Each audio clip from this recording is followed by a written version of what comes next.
नमस्कार, बहुत स्वागत है आपका न्यूज़ 29 इंडिया में। मैं हूं आपके साथ कविता पांडे।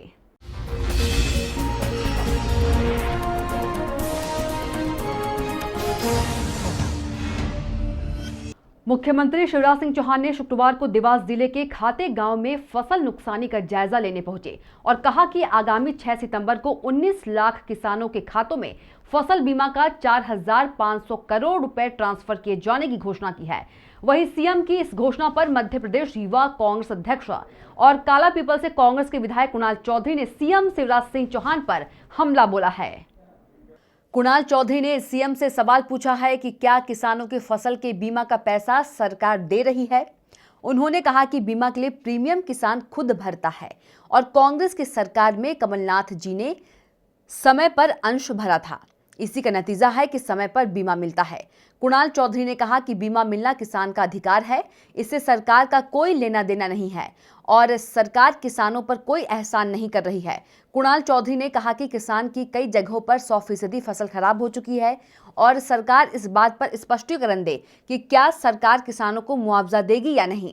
कुणाल चौधरी ने साफ मांग की है कि जब बीजेपी विपक्ष में थी तो सीएम शिवराज सिंह चौहान किसानों को 40,000 रुपए हेक्टेयर हिसाब से मुआवजा देने की मांग कर रहे थे। अब बीजेपी सरकार में और राज्य के सीएम शिवराज सिंह चौहान खुद हैं, तो क्या अब सीएम यह बताएंगे कि वह किसानों को 40,000 रुपए हेक्टेयर हिसाब से मुआवजा देंगे या नहीं।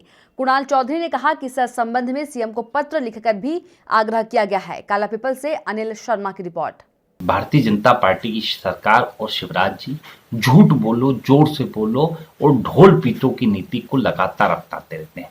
आज किसान जब विपदा में है, जब किसान प्रताड़ित है, जब पूरी सोयाबीन उसकी खत्म हो चुकी है, तब भी जाके शिवराज जी खेतों में खड़े होकर झूठ बोलने का काम कर रहे हैं। अपने आप को किसान पुत्र कहने वाले हैं। अभी एक खेत में जाते हैं और वहां पे ऐलान करते हैं कि 4500 करोड़ रुपए बीमे के डलवाऊंगा। मेरा सवाल है शिवराज जी आपसे और सरकार से, ये बीमे के पैसे क्या सरकार दे रही है?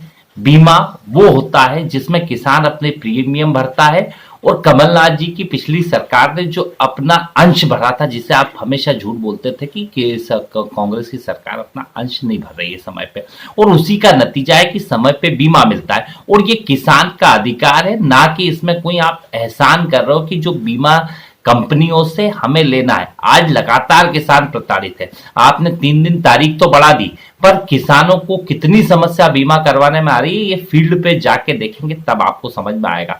लगातार झूठ बोलना बंद करें। और हमारा सीधा सवाल है कि किसान की 100% सोयाबीन खराब हो चुकी है। जिस भाषण को आप पहले कहा करते थे कि 40,000 रुपए हेक्टेयर का मुआवजा मिलना चाहिए, अरे 40 नहीं तो 30,000 रुपए हेक्टेयर का मुआवजा तो दो। किसान प्रताड़ित है, 100% फसलें खराब हो चुकी है, चाहे अवर्षा के कारण हो, चाहे अतिवर्षा के कारण हो, चाहे पीले मोजे के कारण हो। आप खेत में उतर के किसानों की फसलों को देखते हुए उम्मीद थी किसान को कि आप उस 40,000 रुपए हेक्टेयर के मुआवजे का ऐलान करोगे, पर आपने सिर्फ बीमा, क्योंकि बीमा तो किसानों का अधिकार है, इसमें आपका एक भी योगदान नहीं है, इसमें कोई सरकार का काम नहीं रहता। तो आप देखते रहिए न्यूज़ 29 इंडिया, एक देश सारे प्रदेश।